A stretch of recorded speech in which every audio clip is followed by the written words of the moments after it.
Imagine you're a soldier in the Great War. Your best friend has just been killed by a stray bullet.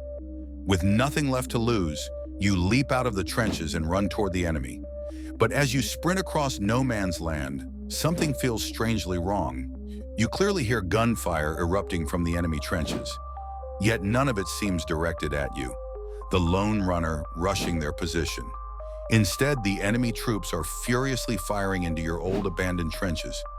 When you finally reach their position and leap inside, what you see is hard to believe. There's no one there, just a few rifles tied to buckets of water, firing by themselves. This brilliant, mind-bending trick was created during the brutal 1915 Gallipoli campaign by two ANZAC soldiers. The goal was simple: to allow the Allied troops to secretly evacuate their position without the Turkish forces realizing they were gone. If the Turks had known the trenches were empty, they would have charged and wiped out the withdrawing force. If you love learning about the forgotten geniuses of military history, hit that subscribe button. The ANZAC solution was a masterpiece of battlefield engineering, the drip rifle.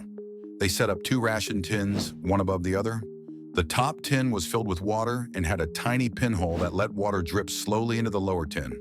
As the bottom tin got heavier, it slowly pulled on a string tied directly to the rifle's trigger, making the rifle fire a single shot.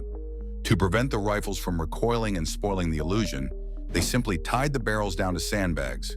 The Turkish troops continued to fight a ghost army, thinking the ANZAC soldiers were still in the trenches, valiantly defending their positions.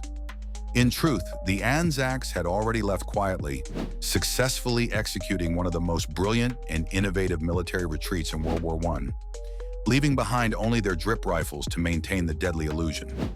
What's the most ingenious improvised weapon or military trick you've ever seen used in a film or read about in history? Share your answer in the comments below.